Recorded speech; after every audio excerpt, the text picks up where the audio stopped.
நான் கொஞ்சம் ஃப்ரீயா லிபரலா நீ பேச ஆரம்பிக்கிறனால எனக்கு ஒரு பொறுப்புன்னு ஒரு கட்டுப்பாடு இருந்துச்சு. இனி ஒரு லிபரலா ஃப்ரீயா அண்ணாமலையாக நான் அரசியல் பேச முடியும், செய்ய முடியும். அது எப்பவுமே ஒரு அரசியல்வாதிக்கு அந்த அந்த அடிச்சு ஆட வேண்டிய அந்த பாக்ஸிங் கலை எப்பவுமே ஒரு அரசியல்வாதிக்கு தேவைப்படுதுங்க. அதனால கொஞ்சம் பேச்சு ஸ்டைலையும் நம்ம மாத்திரணும். நீ பக்குவமாக பேசுறதுக்கு நயினார் அண்ணன் இருக்கிறான். அண்ணே கூட்டணியை பத்தி நீங்க ஒண்ணு சொன்னீங்க, அவங்க ஒண்ணு சொன்னாங்க. அண்ணே நயினார் அண்ணன் பேசுங்க, நமக்கு சிம்பிள் வழிதான். நயினார் அண்ணன் இருக்காங்க, அண்ணன் பேசுங்க. என்னங்க இனி நம்ம பாலை மட்டும் நாம் அடிச்சா போதும். இனி பவுன்சர்ஸ் டஃப் பால்ஸ் எல்லாம் நயினார் அண்ணன் பார்த்துப்பாரு. அவர் ஃபிளிக் அடிக்குவாரு, அவர் டிஃபெண்ட் பண்ணுவாரு, அவர் பிளே பண்ணா இனி ஒன்லி 6 அடிக்கிறதா நம்ம வேலை. சமீபத்தில் தமிழ்நாடு அரசு எல்லா பேப்பர்லையும் ஃபர்ஸ்ட் பேஜில் ஒரு ஆடு கொடுக்குறான். இந்தியாவிலே வேகமாக வளர்கின்ற மாநிலம் இது, திராவிட மாடல் ஆட்சியினுடைய சாட்சி. 9.6% எவ்வளவு வளர்ந்துருக்கிறோம் பாருங்க. முதலமைச்சருக்கு போடுறா வெடி அப்படின்னு சொல்லிட்டு வெடியெல்லாம் வெடிக்கிறான். மொத்த மாநிலத்துல 27 மாநிலம் நான் டேட்டாவே பப்ளிஷ் பண்ணல.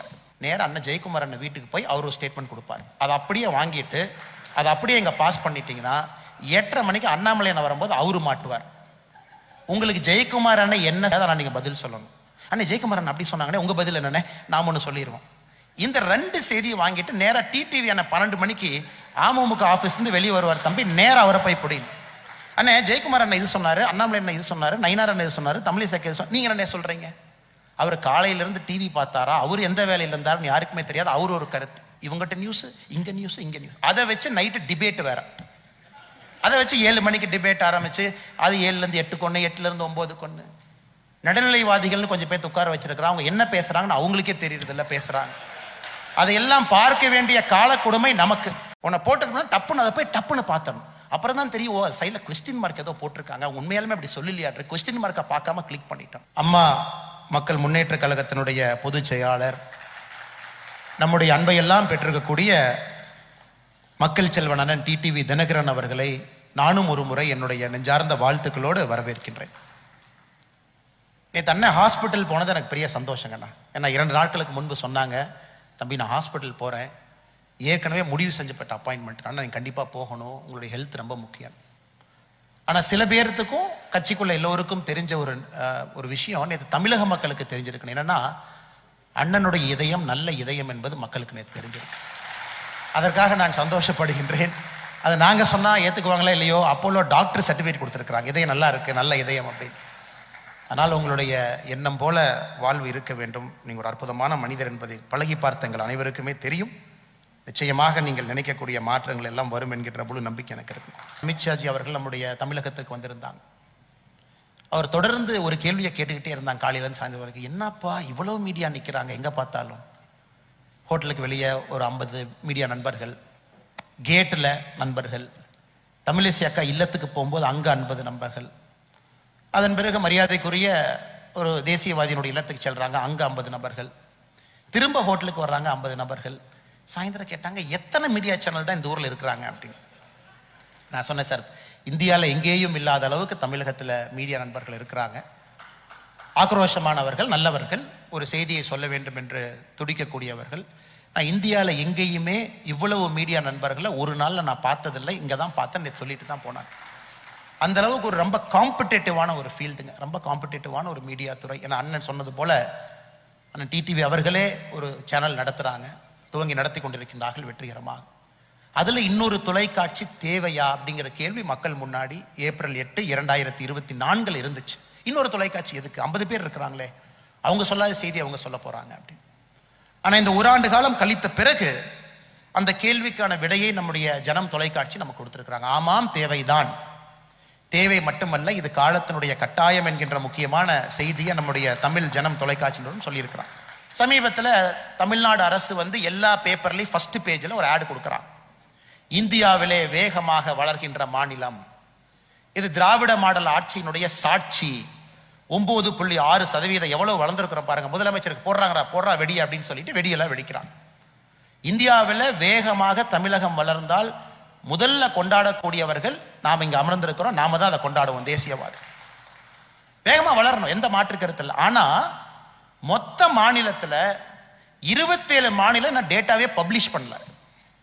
மொத்த மாநிலம் எவ்வளவு இருக்கு உங்களுக்கு தெரியும். அதுல 90% மாநிலம் அவங்க டேட்டா வேணா பப்ளிஷே பண்ணல. குஜராத் உட்பட, மத்திய பிரதேஷ் உட்பட, உத்தரப்பிரதேஷ் உட்பட முக்கியமான வளர்ந்து வருகின்ற மாநிலங்கள் அவங்க டேட்டாவே சொல்லல. அவங்க என்னதான் சொல்ல போறாங்க? 27 மாநிலங்கள் டேட்டா சொல்லாதப்ப நம்ம அரசு நாங்க தான் ஃபர்ஸ்ட். அது எத்தனை தொலைக்காட்சி சொன்னாங்க? தமிழகம் வேகமாக வளர்கின்றது, சந்தோஷம், 9.65%. ஒரு சின்ன ஸ்டார் போட்டு இன்னும் 27 மாநிலத்தினுடைய டேட்டா பாக்கி இருக்கு, அதுக்கப்புறம் வெடிய போடலாம். அதற்கு ஒரு ஜனம் தொலைக்காட்சி தேவைப்படுகிறது. எப்பவுமே நம்ம சொல்லுவோம், அந்த செய்திங்கிறது பாத்தீங்கன்னா it is a slip between the cup and the lip அப்படின்னு சொல்லுவாங்க. ஒரு டீ கிளாஸ் எடுத்து குடிக்கிறீங்கன்னா, ஒரு டீ கிளாஸ் கப், அதை எடுத்து லிப்பு கொண்டு வர்றீங்க.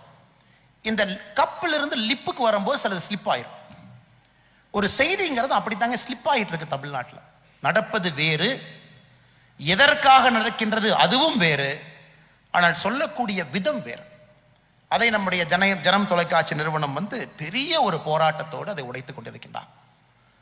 நமக்கு எந்த ஒரு தொலைக்காட்சி நிறுவனத்தின் மீதும் வன்மம் இருக்கக்கூடாது. பாவம், எல்லா நிருபர்களுமே கஷ்டப்பட்டு இந்த வெயில்ல அந்த ஒரு பேக்கை நீங்க தூக்கி பாருங்க, கிட்டத்தட்ட 6.5 கிலோ வரும். அதை போட்டுட்டு ஒரு 2 வீலர் எடுத்துட்டு அவங்க போனோம். இன்னைக்கு காலையிலேயே எடிட்டர்லாம் என்ன பண்றாங்கன்னா, ஓகே இங்க பாருங்க, நேற்று அமித்ஷாஜி ஒரு ஸ்டேட்மெண்ட் சொல்லிட்டாங்க, நீங்க என்ன பண்றீங்கன்னா 8 மணிக்கு நேரம் அண்ணன் ஜெயக்குமார் அண்ணன் வீட்டுக்கு போய் அவர் ஒரு ஸ்டேட்மெண்ட் கொடுப்பாரு. அதை அப்படியே வாங்கிட்டு அதை அப்படியே இங்க பாஸ் பண்ணிட்டீங்கன்னா 8:30 மணிக்கு அண்ணாமலை அண்ணன் வரும்போது அவரு மாட்டுவார். உங்களுக்கு ஜெயக்குமார் அண்ணன் என்ன நீங்க பதில் சொல்லணும். அண்ணே ஜெயக்குமார் அண்ணன் அப்படி சொன்னாங்கன்னே, உங்க பதில் என்னன்னே நாம ஒன்று சொல்லிடுவோம். இந்த 2 செய்தியை வாங்கிட்டு நேரா டிடிவி அண்ணன் 12 மணிக்கு அமமுக ஆபீஸ்ல இருந்து வெளியே வருவார். தம்பி நேரம் அவரை போய் பிடிங்க.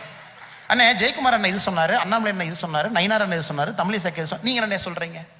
அவர் காலையிலிருந்து டிவி பார்த்தாரா, அவர் எந்த வேலையில் இருந்தாருன்னு யாருக்குமே தெரியாது, அவர் ஒரு கருத்து. ஸோ காலையிலிருந்து இரவு வரை இன்னைக்கு தமிழக செய்தி தொலைக்காட்சியினுடைய நிருபனர்கள் படாத பாடுபடுறாங்க. இவங்ககிட்ட நியூஸ், இங்க நியூஸ், இங்க நியூஸ். அதை வச்சு நைட்டு டிபேட் வேற, அதை வச்சு 7 மணிக்கு டிபேட் ஆரம்பிச்சு அது 7லேருந்து 8 கொண்டு, 8லேருந்து 9 கொண்டு.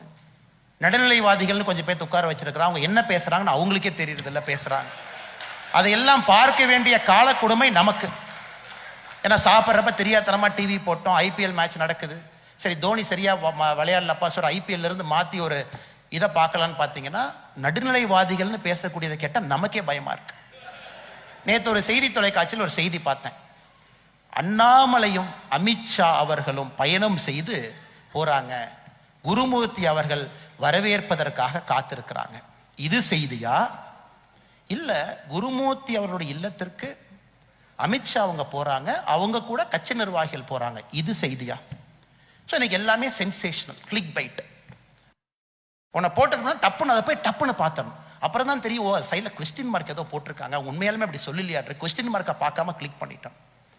இந்த அல்காரிதம் பார்த்தீங்கன்னா நீங்க 40% ஒரு செய்தி யூடியூப்ல பார்த்தா தான் உங்களுக்கு மானிட்டைஸ் ஆகும். ஒரு யூடியூப்ல ஒரு கண்டென்ட் வருது, சகோதரர் அமர் போய் கத்தி சுத்துறாரு, ஏன்னா அவருக்குன்னு ஃபேவரட்டா சில செட் பண்ணி வச்சிருக்காரு, ஆதான் அங்கெல்லாம் இருக்காங்க. அங்கெல்லாம் போய் பேசினதுக்கு அப்புறம் சரி ஏதோ அமர் சொல்றாரே போய் பார்ப்போன்னு அதை கிளிக் பண்ணீங்கன்னா 40% பார்த்தா தான் ஆதானு காசு.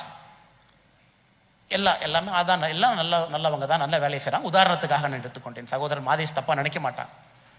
அப்ப எல்லோருக்குமே ஒரு பிரச்சனை என்ன பண்ண, நான் கொஞ்சம் ஃப்ரீயா லிபரலா நீ பேச ஆரம்பிக்கிறனால எனக்கு ஒரு பொறுப்புன்னு ஒரு கட்டுப்பாடு இருந்துச்சு.